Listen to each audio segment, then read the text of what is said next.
আসসালামু আলাইকুম সম্মানিত প্রাকৃতিক ভিউয়ার, আপনাদেরকে শুভেচ্ছা জানাচ্ছি নতুন একটি আনকমন পর্বে। দীর্ঘদিন হয়, প্রায় 20 থেকে 24 বছর পূর্বে আমি গিয়েছিলাম বছিলা। এটি একটি আমাদের বক্তারপুর কালীগঞ্জের মানুষের জন্য অপরিচিত নাম, যেটি মোহাম্মদপুর জরিয়ার বা বুড়িগঙ্গা নদীর অপর দিকে অবস্থিত।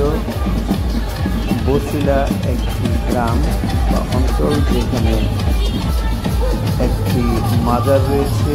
সেই মাজারটি খুবই সুবিখ্যাত পুরুষ পালনের জন্য। সেখানে প্রায় 20-25 বছর পরে যাওয়ার একটি আগ্রহ তৈরি হলো। সম্মানিত শিক্ষক মাসুম স্যারের আমন্ত্রণ দিয়েছিলাম সেখানে। সেই জার্নিটা খুবই চমকপ্রদ, ভিন্ন এক আবহাওয়া এবং পরিবেশে রওনা দিয়েছিলাম। আপনাদেরকে পর্বে পর্বে এই বিষয়গুলো দেখানোর জন্য আমি রয়েছি মোহাম্মদ আলী আপনাদের সাথে। সবগুলো পর্ব দেখলে যাদের আগ্রহ রয়েছে বছিলা সম্পর্কে জানার, তারা একটি ভালো ধারণা পাবেন।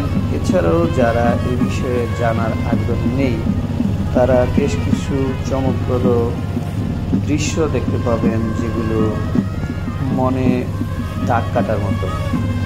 আমরা আপনাদেরকে নিয়ে যাচ্ছি বক্তারপুর কালীগঞ্জ থেকে পুবাইল, তেরোমুখ, টঙ্গী, আশুলিয়া হয়ে আমরা যাব মোহাম্মদপুর, বছিলা, ওয়াইশপুর।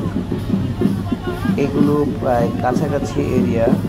এখন আমরা অবস্থান করছি পুবাইলে।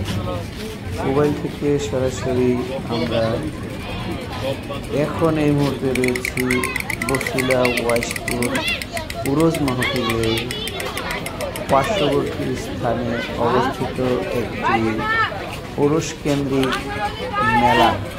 যে মেলায় একটি ভিন্ন আবহাওয়া হচ্ছে। শুধুমাত্র নদীর ধার দিয়ে দুপাশে রাস্তার দুই সাইডে, একদম সংকীর্ণ রাস্তার দুই সাইডেই মেলা অবস্থান করছে। যে মেলা খুবই জমে উঠেছে। সব সন্ধ্যা বা বিকেল থেকে এই মেলাটি জমে উঠছে। বিভিন্ন রকম খাবার দাবার, আচার, আসবাবপত্র, খেলনার সামগ্রী নিয়ে। এর পাশাপাশি এই মেলাতে বিভিন্ন রকম খেলাধুলার আয়োজন রয়েছে বাচ্চাদের জন্য। চরকি, ট্রেন, জাম্পিং কার, জাম্পিং প্যাড। খুবই দারুণ সময় কাটবে যারা পরিবার পরিজন নিয়ে আসবেন এই পুরুষ মাহফিলে। আমরা পরবর্তী পর্বগুলোতে কিছুটা এলোমেলো হওয়া সত্ত্বেও সবগুলো বিষয়কে উঠে নিয়ে আসার চেষ্টা করব। আপনারা পাশে থাকলে আমরাও খুশি হব। আল্লাহ হাফেজ।